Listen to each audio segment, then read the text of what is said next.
আসসালামু আলাইকুম প্রিয় শিক্ষার্থী, আশা করছি প্রত্যেকে ভালো আছেন এবং সুস্থ আছেন। যে যেখান থেকে যুক্ত হয়েছেন আমাদের আজকের এই উপানুষ্ঠানিক শিক্ষা গুরুর অবিষয়ক প্রশ্ন সমাধানের ক্লাসে সবাইকে স্বাগত জানাচ্ছি। প্রিয় শিক্ষার্থী, শুরুতেই আপনাদের একটুখানি জানিয়ে রাখতে চাই, যেহেতু এটা আইবিএ প্যাটার্ন হবে, অর্থাৎ আইবিএ প্রশ্নটা তৈরি করবে, সেহেতু পরীক্ষার প্রশ্নগুলো কিন্তু একটু ডিফারেন্ট ওয়েতে হবে। তাই শুরু থেকে শেষ পর্যন্ত আমাদের এই ক্লাসটি দেখার অনুরোধ করছি, কারণ এখানে আমরা প্রত্যেকটা প্রশ্ন ভেঙে ভেঙে সুন্দরভাবে বোঝানোর চেষ্টা করেছি।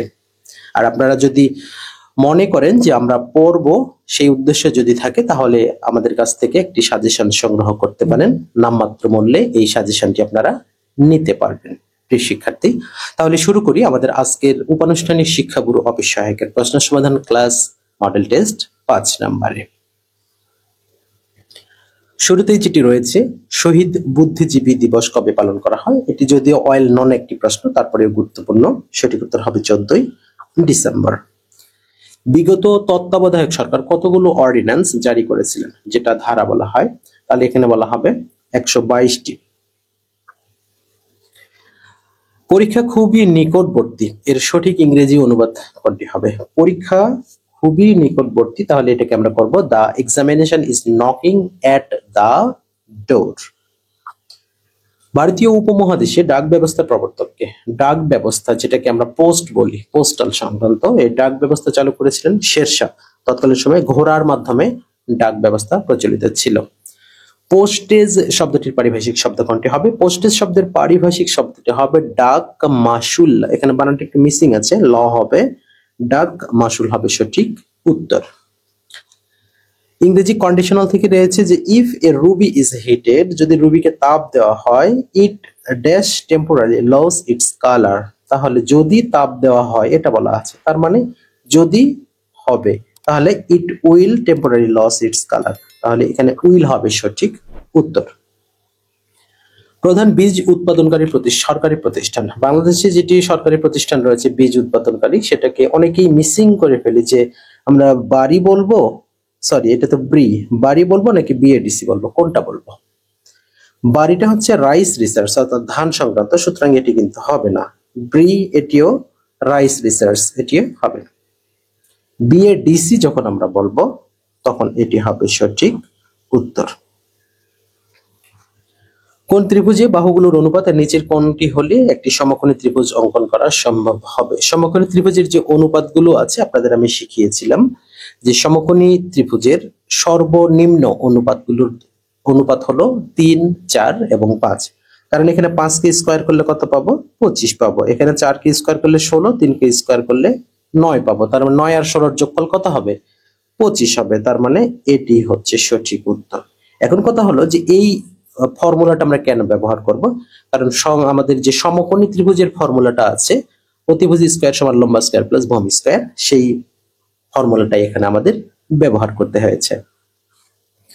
ট্রান্সলেশন রয়েছে সে আমার আপন ভাই। সে আমার আপন ভাই বলতে কি বলে? He is my brother. এটি সহজ কথা। সে আমার নিজস্ব ভাই, সে আমার আপন ভাই বলে কোনো কথা পৃথিবীতে নাই। সে আমার ভাই, এটাই হচ্ছে কথা। He is my brother. 3600 টাকা করে দুটি চেয়ার বিক্রি করা হয়েছে, মানে প্রত্যেকটা চেয়ারের দাম 3600 টাকা। তাহলে একটাতে 20% লাভ হয়েছে, অন্যটাতে আবার 20% ক্ষতি হয়েছে। তাহলে সব মিলিয়ে লোকসান বা ক্ষতির পরিমাণ কত হবে? বলুন তো কত হবে, কিভাবে বের করব? তাহলে প্রথমে আমাদের যেটা করতে হবে তা হলো আলাদা আলাদা করে দুটো আমাদের মূল্য নির্ধারণ করতে হবে। তাহলে আমাদের এখানে কি বলেছে? 3600 টাকা। তাহলে 20% লাভে আমাদের বিক্রয় মূল্য কত হবে? 20 এর সাথে 100 যোগ হবে, তার মানে কত হবে? 120। তাহলে 120 টাকা বিক্রয় মূল্য হলে ক্রয় মূল্য হবে 100 টাকা। একে কত? 3600 এ কত? এটাই তো কথা, তাই না?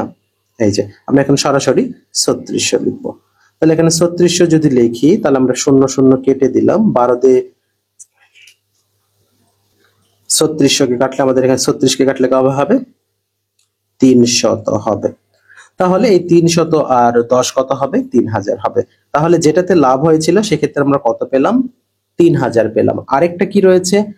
20% লস হয়েছে। তাহলে 20% লসে আমাদের বিক্রয় মূল্য কত হবে? 80 টাকা। তাহলে 80 টাকা হলে 100 টাকা। একে কত? 3600 এ কত? সেম একই প্যাটার্ন আমরা করব। তাহলে আমাদের এখানে কত? 80। তাহলে এখানে আমরা ৮০ দিয়ে যদি সরাসরি ৩৬০০ কে কাটি তাহলে কত হবে ৪৫। তার মানে এখানে কত হলো ৪৫০০ টাকা। তাহলে এখানে আমরা কত পেলাম ৪৫০০ টাকা। তাহলে এবারে আমরা যেটি করব ৪৫০০ আর আগে পেয়েছিলাম কত টাকা ৩০০০ টাকা, তাহলে দুটো মিলে আমাদের কত হলো ৭৫০০ টাকা। তাহলে এটা হচ্ছে আমাদের ক্রয় মূল্য। তাহলে ক্রয় মূল্য যদি দুটো মিলে ৭৫০০ টাকা হয়, দুটো মিলে আমাদের বিক্রয় মূল্য কত ছিল ৩৬০০ টাকা করে, তাই না? তাহলে ৩৬০০ টাকা করে দুটো হলে ৭২০০ টাকা হবে। তাহলে মোটের উপর ওভারঅল কত হলো ৩০০ টাকা ক্ষতি হয়ে গেল। তাহলে এখানে ক্ষতি হবে কত ৩০০ টাকা, যেহেতু এখানে লোকসানের কথা বলাই রয়েছে। এরপর রয়েছে ভ্যাকসিন প্রিভেন্ট, এখানে এটা অ্যানালজি বলা হয়ে থাকে। তাহলে ভ্যাকসিন যদি প্রিভেন্ট হয় তাহলে এর সাথে সম্পর্ক যুক্ত কোনটি হতে পারে? ওয়ান্ডের সাথে হিল এটি হবে না, ভিকটিম অ্যাটেন্ড এটিও হবে না, অ্যান্টিডোট কাউন্ট্রেট এইটা কিন্তু হবে, এই গ নাম্বারটা এটি হবে সঠিক উত্তর। একটি সুষম বহুভুজের একটি অন্তঃকোণের পরিমাণ ১৩৫ ডিগ্রি হলে উহার বাহুর সংখ্যা কত? আচ্ছা, এখানে খেয়াল রাখবেন যে এখানে সবসময় কি করবেন ১৩৫ ডিগ্রি, তাহলে এখানে আমাদের যে সম্পর্কটা বের করতে হবে 360 এর সাথে সম্পর্কটা কত। তাহলে এখানে 360 এর সাথে সম্পর্কটা আমরা কিভাবে বের করব? প্রথমে 360 মানে ৩৬০ ভাগ আমাদের ১৮০, এই ১৮০ থেকে ১৩৫টা কি করতে হবে বিয়োগ করতে হবে। তাহলে ১৮০ থেকে যদি আমরা ১৩৫ বিয়োগ করি তাহলে কত পাবো? প্রায় ৪৫ পাবো। তাহলে এখন ৪৫ দিয়ে যদি আমরা ৩৬০ কে ভাগ করি তাহলে যেটা হবে সেটাই হবে আমাদের অ্যান্সার। তাহলে ৩৬০ দিয়ে যদি ৪৫ কে ভাগ করি তাহলে হবে ৮, আর এই ৮টি বাহুই হবে আমাদের সঠিক উত্তর। আশা করছি বিষয়টা বোঝাতে পেরেছি। ১২টি পেন্সিলের মূল্য ৮টি পেন্সিলের বিক্রয় মূল্যের সমান, লাভের হার কত? তার মানে কিনছে কয়টা ১২টি, বিক্রয় করছে কয়টি ৮টি, নিশ্চয়ই লাভ হয়েছে। তাহলে দেখেন ৮ এর মধ্যে ১২র মধ্যে ৮ আছে কয়বার, সরি ৪ আছে কয়বার, ৩ ৪ ১২, এইভাবে হিসাব করবেন। তাহলে ৮ ৪ ১২, তার মানে আরো অর্ধেক বাকি আছে। ৮টি বিক্রি করছে, আরো অর্ধেক বাকি আছে। তাহলে আরো অর্ধেকটাকে আমরা 50% হিসাবে বলি কিনা? তাহলে এই 50%টাই তো লাভ, কারণ আমি যে দামে ১২টা কিনছি সেই দামে ৮টি বিক্রি করলাম, আরো অর্ধেকটা বাকি আছে, এটা পুরোটাই আমার লাভ হবে। সেই দিক থেকে চিন্তা করলে 50% লাভ হবে। আপনি যদি অন্যভাবে করতে চান সেটাও পারবেন। সেই নিয়মটা আরো সহজ, সেটা হলো পার্থক্য গুণন ১০০ ভাগ বিক্রয়। পার্থক্য কত ৪ গুণন ১০০ ভাগ বিক্রয় মানে ৮, সেম একই জিনিসই আসবে। কত আসবে ৪ দুগুণে ৮, ১০০ কে ২ দ্বারা কাটলে হবে ৫০। তার মানে যেভাবে হিসাব করুন না কেন অ্যান্সার 50% আসবে। আশা করছি বিষয়টা বোঝাতে পেরেছি। অ্যানালজি থেকে আরো একটি প্রশ্ন রয়েছে, ডিগ্রি থেকে টেম্পারেচার। তাহলে ডিগ্রি প্রচার করা হয় কিভাবে, অর্থাৎ টেম্পারেচারকে আমরা কি দ্বারা প্রকাশ করি? ডিগ্রি দ্বারা। তাহলে এখানে টাইমকে কি আমরা লেন্থ দ্বারা প্রকাশ করতে পারি, বা লেন্থকে টাইম দ্বারা প্রকাশ এটা তো হবে না। ওয়েটকে আউন্স দ্বারা, ওয়েট কিন্তু আউন্স দ্বারা প্রকাশ করা যায়, অনেক ক্ষেত্রে আউন্স হয়ে থাকে, সুতরাং এটা রাইট অ্যান্সার। ফাঁকা আওয়াজে কাজ আদায় করা, এর সমার্থক বাগধারা কোনটি? ওই যে কথায় চিরা ভেজানো, তাহলে এটাই হবে সঠিক উত্তর।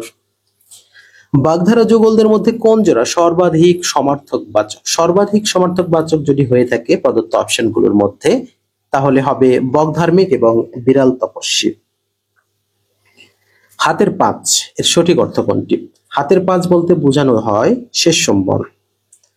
হ্যালির ধূমকেতু সর্বশেষ কবে দেখা গিয়েছিল? ও হ্যাঁ, আপনাদের একটুখানি তথ্য দিয়ে রাখি যে আজকে ১২ তারিখ এবং ১৩ তারিখ আজকে রাত্রে কিন্তু আপনারা এই উল্কা বৃষ্টি দেখতে পাবেন। আজ রাত ১টার পরবর্তী থেকে ভোর রাত পর্যন্ত। সবচেয়ে বেটার হয় ৪টা থেকে যদি দেখেন আকাশের দিকে, মুক্ত আকাশে উত্তর পূর্ব দিকে একটু তাকাবেন, তাহলেই উল্কা বৃষ্টিটা দেখতে পাবেন। হয়তো দেখবেন যে একটা তারা এক স্থান থেকে দ্রুত বেগে অন্য স্থানে চলে গেল, এই জাতীয়, নিশ্চয়ই জানেন আপনারা। তো এখানে হ্যালির ধূমকেতু সর্বশেষ দেখা গিয়েছিল ১৯৮৬ সালে। প্রকর্ষ শব্দের সমার্থক শব্দ কোনটি? প্রকর্ষ শব্দের এখানে সমার্থক বলা হয়েছে, তাহলে এখানে আমাদের একটু দেখবো যে প্রকর্ষ শব্দের সমার্থক শব্দগুলো রয়েছে, উৎকর্ষ রয়েছে, এই উৎকর্ষ এটি হবে সঠিক। আর বাদ বাকি যেগুলো আছে এগুলো হয় বিপরীত শব্দ নতুবা প্রত্যয়জনিত অশুদ্ধ। সর্বস্তরে নারী পুরুষের সমান অধিকার নিশ্চিত করার কথা বলা হয়েছে সংবিধানের কোন অনুচ্ছেদে? আমি কিন্তু আমার প্রত্যেকটা মডেল টেস্টে পরিবেশ সংক্রান্ত এবং এই নারী পুরুষের সমান অধিকার সংক্রান্ত এই দুটার যে কোনো একটা প্রশ্ন সবসময় যুক্ত করতে থাকি। এই প্রশ্নের উত্তরটি আপনাদের একটা এইচডব্লিউ থাকবে, কারণ গত 2টা ক্লাসে আমি এই বিষয় নিয়ে আলাপ আলোচনা করেছি। আপনারা কে কোথায় থেকে আমাদের ক্লাসগুলো দেখছেন, ক্লাসগুলো কেমন লাগছে এবং আমাদের এই এইচডব্লিউ উত্তরটি অবশ্যই কমেন্ট সেকশনে জানাবেন। সম্ভব হলে আগামী ক্লাসে অবশ্যই আপনাদের কমেন্টস গুলো পড়া হবে ইনশাআল্লাহ। আমাদের গতকালের ক্লাসগুলোতে যে সকল শিক্ষার্থী কমেন্ট করেছেন, ইমদাদুল হক লিখেছেন, স্যার আপনি অনেক সুন্দরভাবে সহজ করে বোঝান, আসলে আপনি অনেক সুন্দর মনের মানুষ, অসংখ্য ধন্যবাদ আপনাকে। আলামিন সাইফি লিখেছেন, আলহামদুলিল্লাহ আপনার ক্লাসগুলো অনেক ভালো লাগে, লিখেছেন গাজীপুর থেকে। বেলাল হোসেন লিখেছেন, খুব ভালো হচ্ছে ক্লাসগুলো। সোমাইয়া আক্তার লিখেছেন, নিয়মিত দেখছি স্যার, ময়মনসিংহ থেকে, অনেক ধন্যবাদ। গোপালগঞ্জ থেকে দেখছেন জুয়েল মাহমুদ, আপনার বোঝানোর ধরনটা খুব ভালো, যদি সম্ভব হয় আলাদাভাবে বাংলা ইংরেজি ক্লাস দিবেন। নিশ্চয়ই, আমরা কিন্তু দিয়েছি। রোকেয়া সুলতানা দেখছেন, আসসালামু আলাইকুম, মডেল টেস্ট গুলো সত্যি খুব standard, okay thank you. Naogaon থেকে দেখছি স্যার, খুব ভালো হয়েছে, আপনাকে অসংখ্য ধন্যবাদ, তবে সন্দেশটা পাঠিয়ে দিবেন, সন্দেশটা মিস করছি খুব। জামালপুর থেকে দেখছি, আপনার ক্লাসগুলো খুবই ভালো লাগে, ধন্যবাদ। আর রাবি আক্তার লিখেছেন, ক্লাসগুলো অনেক সুন্দর। আশিকুল ইসলাম লিখেছেন, ইংলিশ ডিটেলস আরো দিলে ভালো হতো, ওকে। আমি তো মাইদুল ইসলাম দেখছেন কুড়িগ্রাম নাগেশ্বরী থেকে, আপনার ক্লাসগুলো খুবই ভালো লেগেছে, ধন্যবাদ। খুব ভালোভাবে বুঝিয়ে বলেছেন। কত মার্ক পেলে পাস হবে জানতে চেয়েছেন সুজন। এটা বলা যাবে না কত মার্ক পেলে পাস। শিমুল ইসলাম লিখেছেন, স্যার আপনার ভয়েসটা অনেক সুন্দর, থ্যাংক ইউ। নিয়মিত দেখছি স্যার, সুন্দর ব্যাখ্যা, মডেল টেস্ট গুলো ভালো হয়েছে। স্যার অনেক কম টাকায় পরীক্ষা নেই, আপনারা পরীক্ষায় যুক্ত হয়ে নিজেকে যাচাই করেন। ও হ্যাঁ, ভালো কথা, ভালো একটা কমেন্ট পেয়েছি। আমাদের কিন্তু প্রাইমারি এবং নিবন্ধনের একটা এক্সাম ব্যাচ চলছে, আপনারা চাইলে যুক্ত হতে পারবেন আমাদের। শাহনাজ পারভিন লিখেছেন, দোয়া করি স্যার, ওকে। আপনারা অনেক কমেন্ট করেছেন, সবগুলো কমেন্ট তো আর পড়া সম্ভব নয়, আপনারা অনেক ভালো থাকবেন এটা আশা করি এবং আমাদের সাথে থাকবেন। আমরা পরবর্তী প্রশ্নে যাচ্ছি। কিরুন শব্দের সমার্থক শব্দ কোনটি? কিরুন শব্দের সমার্থক শব্দ হতে হলে বলতে হবে কি Anshu. The synonym of Ephesus, Ephesus এর সিনোনিমটা কোনটি হবে? ইফেস এর সিনোনিম মানে কোনো কিছু মিশানো বা ঘষে তুলে ফেলা, অর্থাৎ রাব আউট। একটি বহুভুজের সংখ্যা যদি একটি বহুভুজের বাহুর সংখ্যা 6 হলে বহুভুজের অন্তঃকোণগুলোর সমষ্টি কত হবে? তাহলে এখানে আমাদের যেটা করতে হবে, যে এখানে বাহুর সংখ্যা কত 6, তাহলে আমরা এখানে 6/2 গুণন, সরি ভাগ বলতেছি, বিয়োগ, গুণন কত 180। তাহলে 6 বলা আছে 2, তাহলে 6 থেকে 2 বিয়োগ করলে আমাদের কত হবে 4 গুণন 180। তাহলে 4 দিয়ে 18 গুণ করলে কত হবে 720। এই 720 কে এখন যদি আমরা 90 দ্বারা ভাগ করি তাহলে সমকোণ পেয়ে যাব 8 সমকোণ। নারীদের ভোটাধিকার প্রয়োগে অগ্রবর্তী দেশ কোনটি? সর্বদাই নিউজিল্যান্ড নারীদের ভোট প্রয়োগে অগ্রবর্তী দেশ হিসেবে রয়েছে। Synonym of the word vertical, vertical মানে কি খাড়াখাড়ি অবস্থা, তাই না? তাহলে এখানে এর সিনোনিমটা আমরা যদি হরিজন্টাল, এটা কিন্তু অ্যান্টিনিয়ম হয়ে যাবে, তাহলে ইরেক্ট এটা কিন্তু ভার্টিক্যালের সিনোনিমটা হবে, মানে সোজা বা খাড়া। What is the synonym of insight?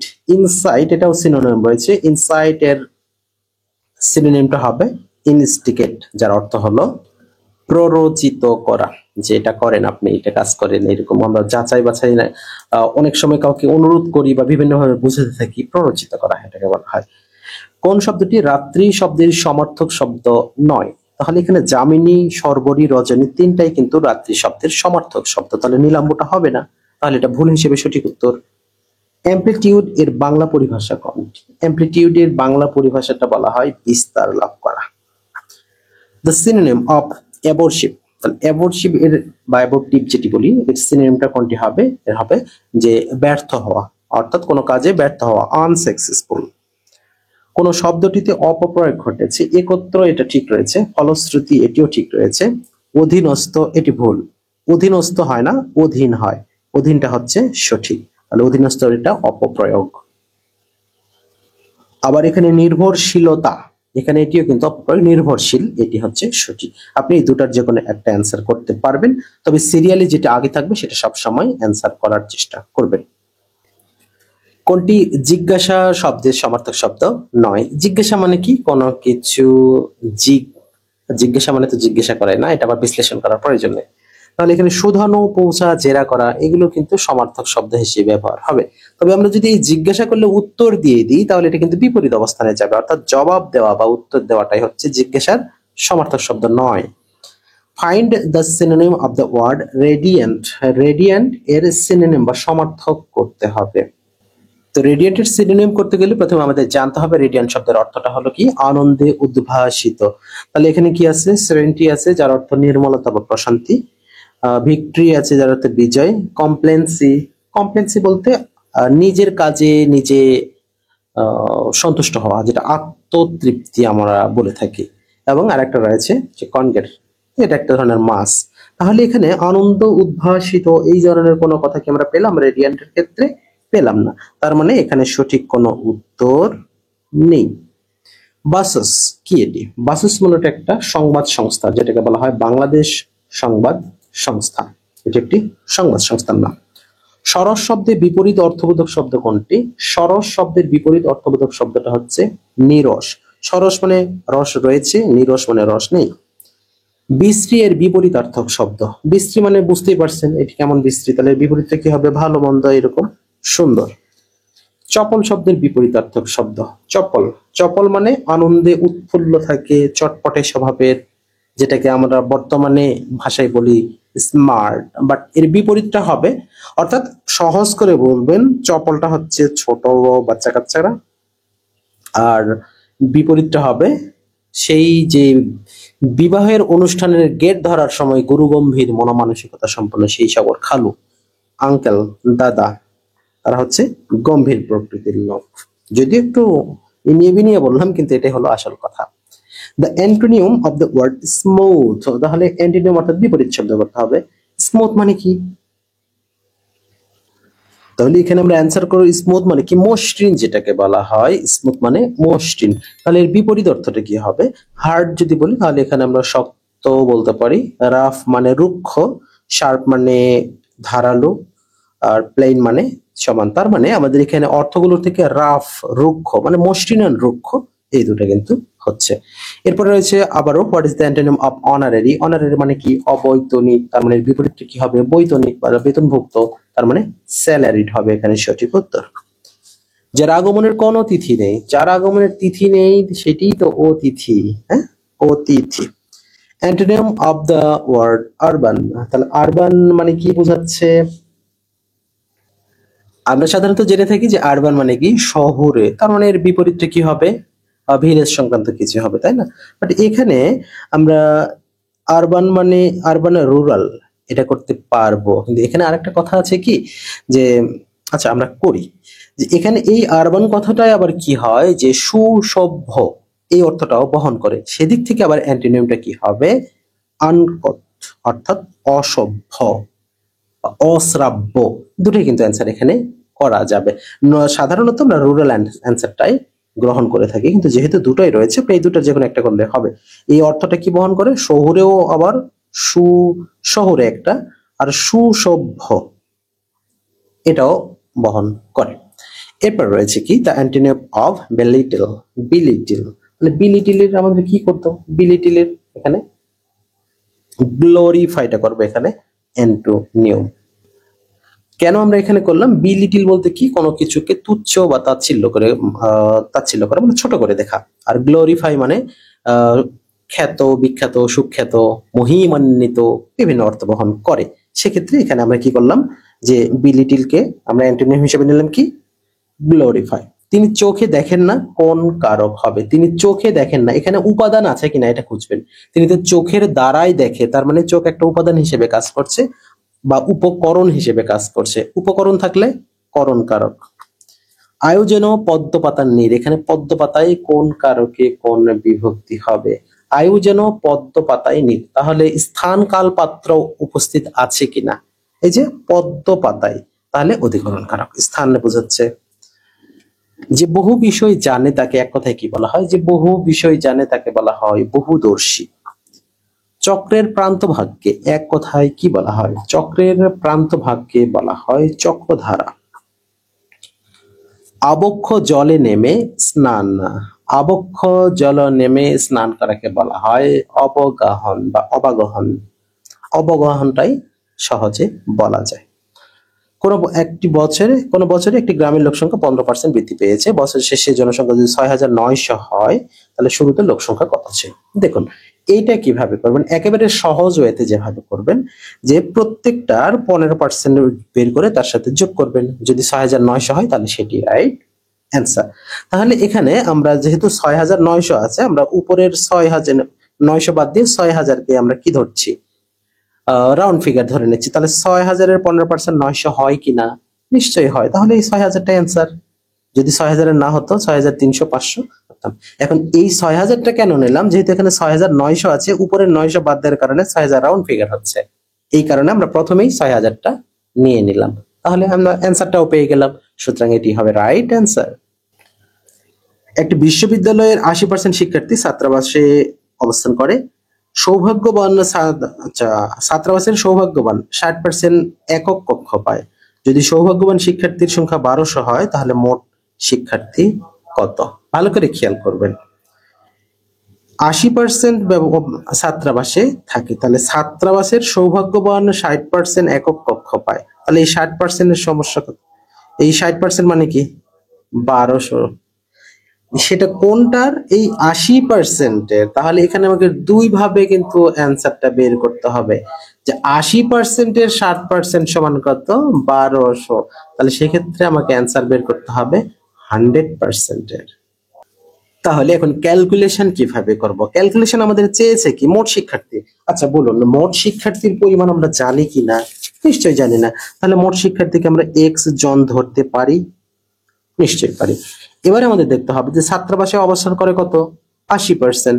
তাহলে 80% যদি ব্যবহার, তাহলে এক্স এর 80%, তাহলে এক্স এর 80% আমাদের কত হবে? তাহলে 0.8 এক্স জন। এইটা এখন বলছে ছাত্রাবাসের সৌভাগ্যবান 60% একক কক্ষ পায়, যা 1200 জনের সমান। তাহলে 60% মানে 1200 জন। তাহলে আমাদের এখানে সঠিকভাবে করতে হবে কি, যেভাবে করবেন, যে 60 ভাগ 100, মানে যেটা আমরা 60% ধরলাম, এর সাথে আমরা গুণ করব কত? এই যে 0.8 এক্স। এইটার মান কত? 1200। তাহলে এইটার মান হলো 1200। এখন এটার থেকে আমরা ক্যালকুলেশন করে আমরা অ্যান্সারটা এখান থেকে বের করে নিব। তাহলে এখানে যদি আমরা ক্যালকুলেশন একটু করি, 60% 8, এখানে 48 হবে। 0.48 এক্স ইকুয়াল টু 1200। তাহলে এখন আমরা যদি এক্স এর মানটা বের করতে যাই, তাহলে কি হবে? 1200-কে আমরা কত দ্বারা ভাগ করব? 0.48 দ্বারা, যার মান বের হবে 2500। তাহলে মোট শিক্ষার্থীর সংখ্যা কত পেলাম আমরা? 2500 জন। তার মানে এখানে সঠিক উত্তরটি এটি। পরের অঙ্ক যেটি আমাদের রয়েছে, যে একটি নৌকা স্রোতের অনুকূলে ঘন্টায় 8 কিলোমিটার এবং স্রোতের প্রতিকূলে 4 কিলোমিটার যায়। নৌকার বেগ কত? তাহলে এখানে কিভাবে করা যেতে পারে? একটু অপশনগুলো ব্যবহার করব। স্রোতের অনুকূলে ঘন্টায় 8 কিলোমিটার, তাহলে প্রতিকূলে 4 কিলোমিটার। তাহলে এখানে নৌকার বেগটা চেয়েছে। তাহলে এখানে আমাদের বীজগণিতের মতো একটা ফর্মুলা ব্যবহার করতে হবে কাল্পনিকভাবে, যে যখন স্রোতের অনুকূলে যায় তখন নৌকা আর স্রোত কিন্তু একই দিকে যায়, তার মানে এক্স প্লাস ওয়াই। আবার যখন স্রোতের প্রতিকূলে আসে তখন নৌকা এবং স্রোত বিপরীতমুখী অবস্থানে থাকে, তাহলে এক্স মাইনাস ওয়াই। তাহলে এখন এক্স প্লাস ওয়াই এর মান 8, এক্স মাইনাস ওয়াই এর মান হচ্ছে 4। তাহলে আমাদের এখন চিন্তা করতে হবে, এমন দুটা সংখ্যা নির্ধারণ করতে হবে যাদের যোগফল 8 বা 8 বিয়োগফল 4 হয়। তাহলে আমরা 6 প্লাস 2 8 করতে পারি, 6 মাইনাস 2 ইকুয়াল টু 4 করতে পারি। তার মানে কি হলো? নৌকার বেগ হলো 6 আর স্রোতের বেগ হলো 2। তার মানে এখানে আমরা 6 অ্যান্সারটা করতে পারি কিনা? পারি। তার মানে এখানে সঠিক উত্তরটা হচ্ছে 6 কিলোমিটার। দাঁড় বেয়ে নৌকা স্রোতের অনুকূলে ঘন্টায় 15 কিলোমিটার এবং প্রতিকূলে ঘন্টায় 5 কিলোমিটার। স্রোতের বেগ নির্ণয় করা। ওই যে এখনই তো বলে দিলাম, যে এমন দুটো সংখ্যা নির্ধারণ করুন যাদের যোগফল 15 হবে, বিয়োগফল 5 হবে। তাহলে 10, 5, 15। তাহলে স্রোতের বেগ কত হবে? এখানে নৌকার স্রোত কিন্তু দুটো আছে, তাহলে এখানে স্রোতের বেগ কত হবে? 5 কিলোমিটার হবে। পরবর্তী প্রশ্ন আমাদের যেটি ধারা থেকে রয়েছে, 11, 16, 26, 40 ডট ডট 94 সংখ্যার সারির শূন্যস্থানে কত বসবে? তাহলে 11-র পরে আমাদের কত হয়েছে? 16, 5 বৃদ্ধি পেয়েছে। তারপরে 26 হয়েছে, 10 বৃদ্ধি পেয়েছে। এরপরে আমাদের তাহলে আমরা এখানে যেটা দেখলাম যে 11 থেকে 16 পার্থক্য কত 5, 16 থেকে পার্থক্য 10, 26 থেকে 40 পার্থক্য 20 হওয়ার কথা, কিন্তু সেটি কিন্তু এখানে হয়নি। তার মানে এই সিকোয়েন্স অনুযায়ী আমরা এই প্রশ্নের সমাধানটা করতে পারবো না। তাহলে আমরা একটু দেখি 11 প্লাস 16, এভাবে আমরা একটু করব। প্রথমে কি আছে 11 প্লাস 16, এখান থেকে আমরা মাইনাস করবো 2 টু দি পাওয়ার 0, যেটার মান 1। তাহলে এখানে আমাদের কত হবে 26 হবে, কারণ 2 টু দি পাওয়ার 0 মান কত 1। তাহলে 11 আর 26 27 মাইনাস 1, তাহলে কত হবে 26 হবে। একইভাবে আমরা পরবর্তীটা করব 16 26 26 40, তাহলে এখানে সর্বশেষ আমাদের কত আছে 40। তাহলে 40 এর পরে আমাদের এখন যেটা করতে হবে, আচ্ছা 40 এর আগেরটা আমরা যদি করি সেক্ষেত্রে 62 হবে। তাহলে এখানে আমরা করব 40 প্লাস 62 মাইনাস 2 কিউব, কারণ আমরা এখানে কততমতে আসছি 4 নাম্বার লাইনে চলে এসেছি, সেক্ষেত্রে 2 কিউব হবে, 8 বিয়োগ করতে হবে। তাহলে 40 প্লাস 62 তাহলে কত হচ্ছে 102 হচ্ছে। 102 থেকে 8 বিয়োগ করলে কত হবে 94 হবে, আর এই 94টাই হবে আমাদের এখানে। আচ্ছা সরি, আমরা তো এখানে শেষ পদেরটা বের করলাম না, তাহলে আমাদের এখানে যেটা বের করতে হবে এই যে 26 আর 40 এর হিসাবটা। তাহলে এখানে 26 যুক্ত 40 মাইনাস, তাহলে কিছুক্ষণ আগে আমরা কিউবের হিসাব করছিলাম, এবার স্কয়ারের হিসাব করতে হবে, তাহলে হবে কত 62। তাহলে এখানে 62টা হবে আমাদের রাইট অ্যান্সার।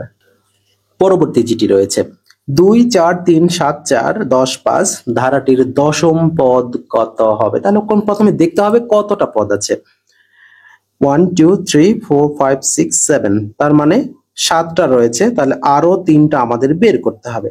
একটুখানি যদি সতর্ক দৃষ্টি দেওয়া হয় তাহলে দেখতে পাবেন যে এখানে 2টা ধারা অর্থাৎ মিক্সড সিরিজ রয়েছে, যেমন 2 এর পরে 3, তারপরে 4, তারপরে 5, তারপরে 6। আমরা মাঝেরটা পেয়ে গেছি, কিন্তু আমাদের যেটা প্রয়োজন সেটা পাইনি। তাহলে দেখবো 4 3 7, 7 3 10, 10 3 13, 13 3 16, তার মানে আমাদের এই জায়গাটাতে দশম পদ হবে কত 16। কিন্তু কথা হলো এখানে আমাদের 16 কি অপশনে আছে? যেহেতু আমাদের অপশনে নেই সেহেতু আমরা কোনোটা অ্যান্সার করব না, তাহলে এটার অ্যান্সারটা কত হবে 16 হবে। পিতা ও 2 পুত্রের বর্তমান গড় বয়স 22 বছর। খেয়াল রাখবেন পিতা ও 2 পুত্র তার মানে 3 জন, তাহলে 22 বছরের কথা হবে 66 বছর। 3 বছর পর 2 পুত্রের গড় বয়স 13 বছর হলে তাদের বর্তমান বয়স কত। এখানে এখন আমরা সহজেই যদি করতে পারি, যেহেতু 3 বছর পর তাদের গড় বয়স কত হবে 13 বছর হবে। আচ্ছা তাহলে 3 বছর পরের হিসাব তাহলে আমাদের বিয়োগ করতে হবে। এখানে আমাদের কত 13 দুগুণে 26, 26 থেকে আমাদের 6 বিয়োগ করতে হবে, অর্থাৎ বর্তমান তাদের গড় বয়স আছে কত 20 বছর। তাহলে 20 দুগুণে 40, সরি আমরা এখানে কি করব, যেহেতু গড় বয়স এটা 3 বছর পর, তাহলে এখান থেকে আমরা প্রথমে কাজ করব কি 13 গুণিতক 2 26। এখন এখান থেকে আমরা 6 বিয়োগ করলে কি পাবো 20 পাবো, আর এই 20 বছর হচ্ছে তাদের বর্তমান বয়সের সমষ্টি। তাহলে বর্তমান বয়সের 3 জনের মোট সমষ্টি 66, সেখান থেকে আমরা 20 বিয়োগ করলে পাবো 46, আর এই 46টা হবে বাবার অর্থাৎ পিতার বর্তমান বয়স। বাংলা ভাষায় বহুল অপ্রচলিত অপপ্রয়োগের উদাহরণ কোনটি। এই যে গুরুত্বপূর্ণ একটা প্রশ্ন এসেছে, অপ্রচলিত বহুল অপ্রচলিত অপপ্রয়োগ, সেটা হচ্ছে তবুও। তবুও এটা কিন্তু আমরা প্রায় জায়গায় লিখে থাকি, কিন্তু এটা অপপ্রয়োগ। So is the correct spelling professional. প্রফেশনালটা কি বানানটা করতে হবে, তাহলে PROFESSIONAL, অর্থাৎ গ নাম্বার আমার দৃষ্টিতে এখানে সঠিক মনে হচ্ছে। এরপরে রয়েছে কারেক্ট স্পেলিং কি অ্যাসাইনমেন্ট। কিছুদিন আগে করোনাকালীন সময়ে যে স্টুডেন্টদের উপর যে একটা বোঝা দেওয়া হয়েছিল অ্যাসাইনমেন্ট, এছাড়াও বিভিন্ন কলেজের ক্ষেত্রে অ্যাসাইনমেন্ট দেওয়া হয়, তাহলে এটা বানানটা কি ASSIGNMENT। আমি আবারও বলছি ASSIGNMENT, এক্ষেত্রে এটিও কিন্তু গ নাম্বারে রয়েছে। অ্যাগ্রিশন রয়েছে আমাদের আবারও একটা কারেক্ট স্পেলিং। অ্যাগ্রিশন বানানটা কিভাবে করব AGGRESSION, অর্থাৎ এ নাম্বারটা হবে সঠিক উত্তর। So is the correct spelling expanded। expanded যদি আমরা বলি হবে না, আচ্ছা expand তো নাই তাই না, expedient হবে না, expedient। হ্যাঁ আমাদের দৃষ্টিতে মনে হচ্ছে এটা হবে রাইট অ্যান্সার, এক্সপেডিয়েন্ট, খ নাম্বার জি, এটি হচ্ছে রাইট অ্যান্সার। এবারে রয়েছে শতকরা বার্ষিক কত হার মুনাফা আসলে 5 বছরে মুনাফা আসলে দ্বিগুণ হবে। তাহলে 5 বছরে দ্বিগুণ হবে, এটা বিভিন্ন ভাবে ধরি 100 টাকা, তাহলে প্রতি বছর কত টাকা হলে আবার 100 টাকা হবে এই চিন্তা করেন। তাহলে 5 বছর, 5 দুগুণে 10, 100, তাই না? তার মানে 20%। পরের অংশ যদি আমরা বলি, এখানে বলছে ঘটিরাম কোন অর্থে ব্যবহার হয়? একদম অযোগ্য অপদার্থ হিসেবে ব্যবহার করা হয়। তাহলে এখানে সহজে আমরা উত্তর করব কোনটি? অপদার্থ। a equal to 2 এবং b equal to -3 হলে 16a square plus 24ab plus 9b square এর মান কত? তাহলে এটা যে একটুখানি আমাদের মডিফাই করে নিতে হবে, যেহেতু 16a স্কয়ার আছে আমরা একটু লিখবো যে 16a square plus 24ab plus 9b square, এটাকে আমরা a plus b total square ফর্মুলাতে ফেলাবো। তাহলে এখানে 4a স্কয়ারটা করতে পারবো প্লাস এখানে 3b স্কয়ার করতে পারবো। তাহলে প্রথমে a স্কয়ার এবং b স্কয়ারটা বানিয়ে নিলাম। এখন আমাদের 2 ইনটু 4a ইনটু 3b, তাহলে এখানে 3 4 12 দুগুণে 24, এ কিন্তু মিলে গেল। তার মানে আমাদের ফর্মুলাটা কি হলো? 4a plus 3b total square. এবারে মানগুলো আমাদের বসাতে হবে। 4 ইনটু এর মান কত দেওয়া ছিল? এর মান দেওয়া ছিল 2, প্লাস 3b, বির মান কত দেওয়া ছিল? -3, তাহলে এখানে -3, তার উপরে আমরা এখন সেকেন্ড ব্র্যাকেট ব্যবহার করব স্কয়ার। তাহলে এখানে 4 দুগুণে 8 মাইনাস 3 3কে 9, তার উপরে স্কয়ার। তাহলে এখানে -1 এর উপর স্কয়ার, অর্থাৎ শুধু 1 একটা অ্যান্সার আমরা পেয়ে গেলাম। তাহলে এখানে সঠিক উত্তর আমরা কোনটা পেলাম? জাস্ট 1, জাস্ট ফ্রেন্ড কিন্তু না, জাস্ট 1। হ্যাঁ, be careful. X square plus y square এর মান 4 এবং এক্স ওয়াই এর মান 7 হলে x plus y total square এর মান কত হবে? তাহলে আমরা আবারও একই কথা বলবো যে এমন দুটো সংখ্যা নির্ধারণ করতে হবে যাদের বর্গের যোগফল 4 এবং গুণফল 7, এভাবে কখনো সম্ভব নয়। আমরা তাহলে সরাসরি মান বের করতে হবে। তাহলে মান বের করতে হলে আমাদের কিভাবে করতে হবে? আমরা এখানে যাব, তাহলে এখানে আমরা মানগুলো প্রথমে লিখবো a square plus b square থেকে x square plus y square equal to 4, তাহলে এখানে x plus y total square minus 2xy equal to 4, তাহলে x y এর মান 7 আছে, তাহলে x plus y total square, তাহলে এই মাইনাসটা এই পাশে গিয়ে কি প্লাস হয়ে যাবে, তাহলে 4 প্লাস, তাহলে এখানে x y এর মানটা কত বসাবো? 7, 7 দুগুণে 14, 14 4 18, তাহলে এখানে আমাদের x plus y total square এর মান কত হচ্ছে? তাহলে আমাদের অ্যান্সারটা কত আসলো? 14 আর 4 18। কিন্তু মজার বিষয় হলো এখানে কিন্তু আমাদের কোনো অপশনে নাই। তাহলে আমরা নরমাল যেটা করব যে x প্লাস y এর মান যে x square plus y square plus 2xy, এই নরমাল সূত্রটা ব্যবহার করব। তাহলে এখানে 4, তাহলে এখানেও 4 প্লাস 14 ইকুয়াল 18 হচ্ছে। তাহলে এখানে আমরা একটু খেয়াল করব যে আমাদের আসল মান এখানে দেওয়া নেই, তবে এখানে মানের যদি পরিবর্তন হতো, এখানে 4 এর জায়গায় যদি 8 হতো, সেক্ষেত্রে আমরা 22 অ্যান্সারটা করতে পারি। তাহলে এখানে সঠিক উত্তরটি কিন্তু হচ্ছে 18। I would have never watched that movie dash he scary it was, তাহলে এখানে কন্ডিশনাল ভার্ব যেহেতু রয়েছে, তাহলে if I had known, এটা হবে রাইট অ্যান্সার। শেয়ার বাজার নিয়ন্ত্রণকারী সংস্থা কোনটি? এটা নিশ্চয়ই আপনারা সবাই জানেন, সেটা হচ্ছে এসইসি। এসইসি অপশনে না থাকলে বিএসইসি টা হবে সঠিক উত্তর, Bangladesh stock exchange commission. NATO এর সদর দপ্তর কোথায়? ন্যাটো থেকে প্রশ্ন কিন্তু আসার সম্ভাবনা সবচেয়ে বেশি। ন্যাটোর সদর দপ্তরটা হলো বেলজিয়ামে অবস্থিত। হ্যাড আই নন হার, এটিও একই কথা, কন্ডিশনাল। তাহলে had I known her I would have met, I would have met অর্থাৎ গ নাম্বার। বাংলাদেশের কোনটি প্রাকৃতিক মৎস্য প্রজনন কেন্দ্র? প্রাকৃতিক মৎস্য প্রজনন কেন্দ্র হালদা নদী রয়েছে, যার অবস্থান বাংলাদেশে, উৎপত্তি বাংলাদেশেই, সমাপ্তি নদী। চ্যাট জিপিটি, এটি কি? এআই, কৃত্রিম বুদ্ধিমত্তা। পদ্মা সেতুর উদ্বোধন হয় কত তারিখে? পদ্মা সেতুর উদ্বোধন হয়েছিল 25 জুন 2022। আমার খুব ভালো করে মনে থাকার কথা, কারণ ঠিক পরের দিন অর্থাৎ 26 জুন 2022 আমি কোন একটা পরীক্ষায় ভাইবা দিয়েছিলাম, যেটা খুব ভালোভাবে মনে আছে। 2026 সালে ফিফা বিশ্বকাপ কয়টি দেশে অনুষ্ঠিত হবে? মোট 3টি দেশে অনুষ্ঠিত হবে। আদর্শ রাষ্ট্রের ধারণা কে দেন? আদর্শ রাষ্ট্রের ধারণা দিয়েছেন প্লেটো। বাংলাদেশের সংবিধানের কত অনুচ্ছেদে নাগরিকের পেশা বা বৃত্তির স্বাধীনতার বিষয়ে উল্লেখ করা হয়েছে? এখানে পেশার কথা উল্লেখ রয়েছে 40-এ। মহামান্য রাষ্ট্রপতি সরকারি বাসভবনের নাম কি? এটি হবে বঙ্গভবন। তবে বর্তমান প্রধান উপদেষ্টার বাসভবন যেটি হবে সেটা হচ্ছে যমুনা। ভাষা আন্দোলনের প্রথম সংকলন 21শে ফেব্রুয়ারি গ্রন্থের সম্পাদক কে ছিলেন? হাসান হাফিজুর রহমান। তবে এখানে অনেক ক্ষেত্রে হাসান হাফিজুল দেওয়া থাকে আর ল দেওয়া থাকে, ভুল করে টাচ করবেন না, এটা কিন্তু ভুল। ডোনাল্ড ট্রাম্প আমেরিকার কততম প্রেসিডেন্ট? এটা আপনাদের জন্য একটা এইচডব্লিউ, যদিও অয়েল নন প্রশ্ন, এটি আপনাদের জন্য একটা এইচডব্লিউ থাকবে। প্রিয় শিক্ষার্থী, যেখান থেকে এতক্ষণ আমাদের এই গুরুত্বপূর্ণ ক্লাসটা দেখছিলেন, সবাইকে অসংখ্য ধন্যবাদ ও মোবারকবাদ জানিয়ে শেষ করছি আমাদের আজকের এই গুরুত্বপূর্ণ ক্লাসটি। দেখা হবে আগামীকাল আরো একটি গুরুত্বপূর্ণ ক্লাসে। সে পর্যন্ত আল্লাহ পাক সবাইকে অনেক ভালো রাখুন, সুস্থ রাখুন, এই শুভকামনায় শেষ করছি আমাদের আজকের ক্লাসটি। শেষ মুহূর্তে আরো একবার জানাতে চাই, আপনারা যারা আমাদের প্রাইমারি বা নিবন্ধনের এক্সাম বেসে ভর্তি হবেন, আমাদের যে স্লাইডে হোয়াটসঅ্যাপ নাম্বার দেওয়া আছে সেই নাম্বারে যোগাযোগ করতে পারেন, অথবা যারা উপানুষ্ঠানিক শিক্ষা ব্যুরোর একটা ছোট সাজেশন চাচ্ছেন তারা আমাদের এই হোয়াটসঅ্যাপে যোগাযোগ করে নামমাত্র মূল্যে এটি নিতে পারেন।